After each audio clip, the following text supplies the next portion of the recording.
વર્સેલ્સની સંધિ એક શાંતિ સંધિ હતી, જે પ્રથમ વિશ્વયુદ્ધના અંતે મિત્ર રાષ્ટ્રો, જેમાં મુખ્યત્વે ફ્રાન્સ, બ્રિટન અને અમેરિકા હતા, અને જર્મની વચ્ચે કરવામાં આવી હતી. આ સંધિ પર 28 જૂન 1919ના રોજ ફ્રાન્સના વર્સેલ્સ શહેરના ભવ્ય મહેલ પેલેસ ઓફ વર્સેલ્સમાં હસ્તાક્ષર કરવામાં આવ્યા હતા. સંધિના મુખ્ય મુદ્દાઓ: પ્રાદેશિક ફેરફારો. જર્મનીએ તેના ઘણા પ્રદેશો ગુમાવ્યા પડ્યા. એમાં એલ્સેસ લોરેન ફ્રાન્સને પાછું સોંપવામાં આવ્યું અને અન્ય પ્રદેશો પોલેન્ડ, બેલ્જિયમ અને ડેનમાર્કને પાછું આપવામાં આવ્યું. આ ઉપરાંત જર્મનીના તમામ વિદેશી સંસ્થાનો પણ છીનવી લેવામાં આવ્યા. સૈન્ય પર પ્રતિબંધ. સંધિ હેઠળ જર્મનીની સેનાને ખૂબ જ મર્યાદિત કરવામાં આવી. જર્મનીને માત્ર 1,00,000 સૈનિકો રાખવાની મંજૂરી આપવામાં આવી, જ્યારે સબમરીન અને હવાઈ દળ પર પ્રતિબંધ મૂકવામાં આવ્યા. રાઇનલેન્ડ એટલે કે જર્મની અને ફ્રાન્સ વચ્ચેનો સરહદી વિસ્તારને સૈન્ય મુક્ત ઝોન જાહેર કરવામાં આવ્યો. યુદ્ધ દોષ અને વળતર. આ સંધિની સૌથી કડક શરત કલમ 231 હતી, જેને યુદ્ધ દોષની કલમ તરીકે ઓળખવામાં આવે છે.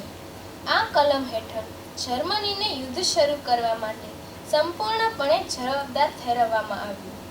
આ જવાબદારીના પરિણામે જર્મની પર મિત્ર રાષ્ટ્રોને યુદ્ધમાં થયેલા નુકસાન માટે ભારે નાણાકીય વળતર ચૂકવવાની ફરજ પાડવામાં આવી. આ રકમ એટલી મોટી હતી કે જર્મની તેને ચૂકવવામાં દાયકાઓ સુધી સંઘર્ષ કરતું રહ્યું. સંધિની અસરો. વર્સેલ્સની સંધિ જર્મની માટે અપમાનજનક અને આર્થિક રીતે અત્યંત બોજારૂપ સાબિત થઈ. જર્મનીમાં આ સંધિ પ્રત્યે ભારે રોષ હતો, જેના કારણે રાજકીય અસ્થિરતા અને આર્થિક મંદી જેવી સમસ્યાઓ ઊભી થઈ. ઘણા ઇતિહાસકારો માને છે કે આ સંધિની કડક શરતોએ જર્મનીમાં અડોલ્ફ હિટલર અને નાઝી પાર્ટીના ઉદય માટે પૂર્વ ભૂમિકા તૈયાર કરી અને આખરે બીજા વિશ્વયુદ્ધનું કારણ બની. આ સંધિ ભલે યુદ્ધનો અંત લાવવા માટે કરવામાં આવી હતી, પરંતુ તેણે ભવિષ્યમાં વધુ મોટા સંઘર્ષના બીજ રોપ્યા. પાત્રો: જ્યોર્જ ક્લેમેન્સો, ફ્રાન્સના વડાપ્રધાન. વુડ્રો વિલ્સન, અમેરિકાના રાષ્ટ્રપતિ. ડેવિડ લોર્ડ જ્યોર્જ, બ્રિટનના વડાપ્રધાન. જર્મન પ્રતિનિધિ.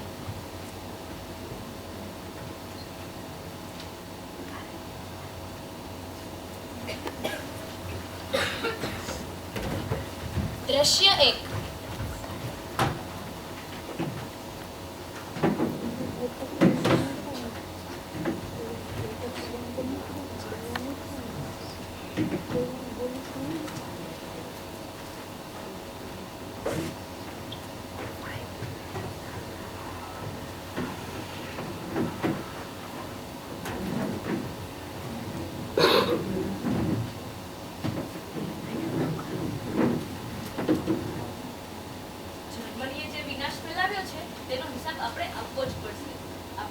જમીન, આપણા લોકો અને આપણી પ્રતિષ્ઠા ગુમાવી છે. આપણે માત્ર શાંતિ નહીં, ન્યાય પણ ઈચ્છીએ છીએ. શાંતિ ક્લેમેન્સો માત્ર ન્યાયથી નથી આવતી. આપણે ભવિષ્ય વિશે વિચારવું પડશે. જો આપણે જર્મનીને સંપૂર્ણપણે કચરી નાખશું તો તે બદલો લેવાની આગને ભટકાવશે. સાચું કહી રહ્યા છે. આપણે જર્મની પર કડક આર્થિક પ્રતિબંધો લગાડવા છે, પરંતુ એટલા બધા પણ નહીં કે તેમનું આખું રાષ્ટ્ર બરબાદ થઈ જાય અને તેમની અર્થવ્યવસ્થા પણ ભાંગે. તો તેમની અસર આપણા બધા પર જ પડશે. ના, ફ્રાન્સે સૌથી વધુ નુકસાન સહન કર્યું છે. જર્મનીએ પોતાની સેના, પોતાની વસાહતો અને જમીનનો મોટો હિસ્સો છોડવો જ પડશે અને યુદ્ધનો બધો ખર્ચ ઉઠાવવો પડશે. આજ અમારી અંતિમ શરત છે. સાહેબ, તમે જે માગી રહ્યા છો તે અશક્ય છે. અમે એક રાષ્ટ્ર તરીકે આ અપમાન સહન કરી શકતા નથી. આનાથી માત્ર અરાજકતા જ ફેલાશે અને આપણા લોકો તમને નફરત કરવા લાગશે. તમારી વાતનો કોઈ અર્થ નથી. વર્સેલ્સની સંધિ પર હસ્તાક્ષર કરો અથવા અમે યુદ્ધ ફરીથી શરૂ કરીશું. જર્મન પ્રતિનિધિ વર્સેલ્સની સંધિ પર હસ્તાક્ષર કરે છે.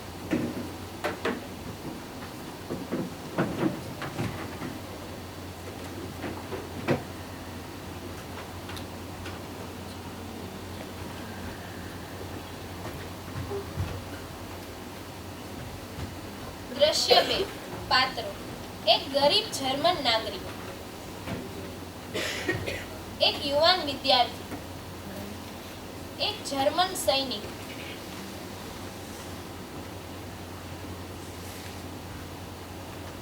આ બધું શું છે? અખબારમાં શું લખ્યું છે? તેને આપણી છબી, આપણી સેના અને આપણા બધા પૈસા લઈ લીધા છે. આ શાંતિ નહીં, આપણા માટે સજા છે. આપણે લડાઈ કરી, આપણે આપણા દેશનું રક્ષણ કર્યું અને બદલામાં આપણને ફક્ત અપમાન મળ્યું. આપણી સેના હવે માત્ર એક રમકડું છે, કોઈ ભરોસાપાત્ર નથી. આપણને રોજગારી કોણ આપશે? આપણા બાળકો મૂક્યા છે. તેઓ કહે છે કે હવે આપણે જ ગુનેગાર છીએ, પરંતુ આપણે તો ફક્ત આપણા દેશને પ્રેમ કરીએ છીએ. કોઈ તો આવશે જ, જે આપણને આ અપમાનમાંથી બહાર કાઢશે, જે આપણને ફરીથી જર્મની પર ગર્વ કરવાનું શીખવાડશે.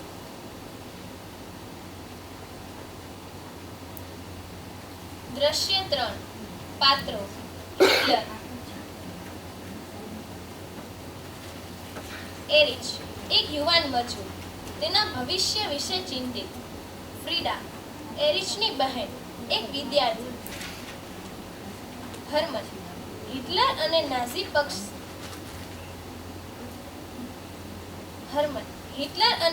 પક્ષે હર્મન હેસે સામે સીધી ગંભીર કાર્યવાહી કરી ન હતી.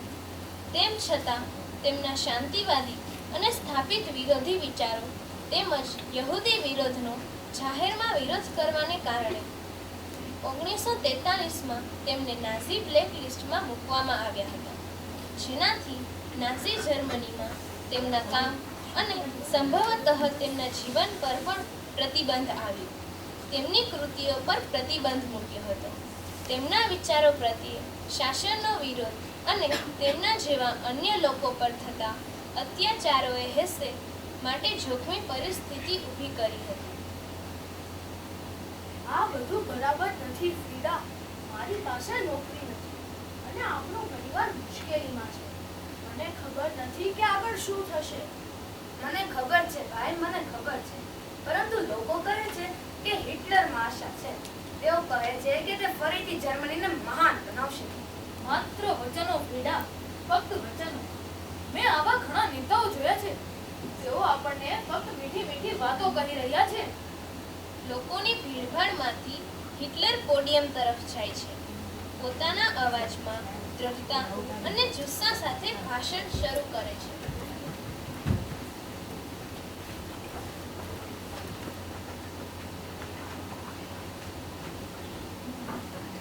જર્મનીના નાગરિકો, હું જોઈ રહ્યો છું કે તમે બધા થાકી ગયા છો.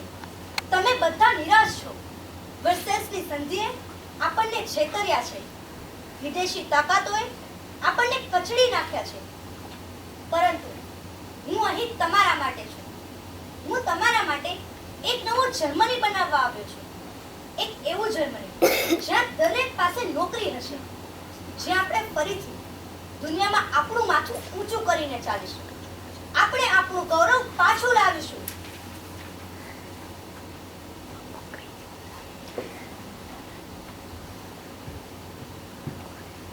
મને લાગે છે કે તેઓ સાચું બોલી રહ્યા છે ફ્રીડા.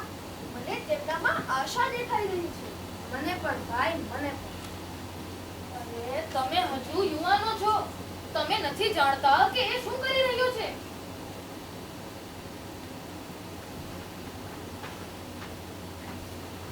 દ્રશ્ય 4 સ્થાન એક જર્મન બજાર.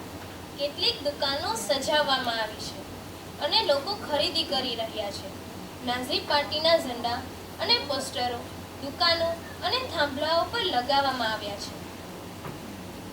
પાત્રો એરિચ હવે નાઝી પાર્ટીના યુનિફોર્મમાં. ફ્રીડા હર્મન ક્લાઉસ એક નાઝી પાર્ટીનો કાર્યકર, એરિચનો મિત્ર. એરિચ હવે એક યુવાન નાઝી પાર્ટીના કાર્યકરના યુનિફોર્મમાં ક્લાઉસ સાથે બજારમાં ફરી રહ્યો છે. તે પહેલા કરતાં વધુ આત્મવિશ્વાસુ લાગી રહ્યો છે. એક તરફ ફ્રીડા એક દુકાન પર ઊભી છે અને હરમન તેની પાસે આવે છે. તારા ભાઈ એરિચને જો, તે હવે તે લોકોમાંનો એક બની ગયો છે. થોડા મહિનાઓ પહેલા એ ફક્ત એક નિરાશ યુવાન હતો. હા અંકલ હરમન, પણ હવે તે ખુશ છે. તેને નોકરી મળી ગઈ છે. તે દેશ માટે કંઈક કરી રહ્યો છે. તેને લાગે છે કે તેનું જીવન હવે અર્થપૂર્ણ છે. અર્થપૂર્ણ કે માત્ર એક ખતરનાક રમતનો ભાગ? શું તને નથી લાગતું કે આ ઝંડાઓ અને આ સૂત્રો થોડા વધારે પડતા છે? જ્યાં જુઓ ત્યાં તે જ અવાજ, તે જ લોકો. એરિચ અને ક્લાઉસ તેમની પાસેથી પસાર થાય છે. એરિચ હરમનને જોઈને અટકી જાય છે. અંકલ હરમન, તમે હજુ પણ અહીં છો? શું તમે આપણા મહાન નેતાના ભાષણ નથી સાંભળી રહ્યા?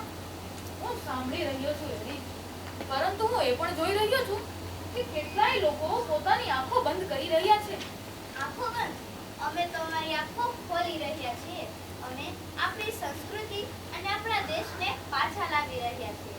આપણા મહાન નેતાએ આપણને સમજાવ્યું છે કે આપણે જ શ્રેષ્ઠ છીએ અને આપણને આપણી ઓળખ પર ગર્વ હોવો જોઈએ. સાચું કહ્યું ક્લાઉસ. હવે આપણે ડરવાની જરૂર નથી. આપણને કામ મળ્યું છે.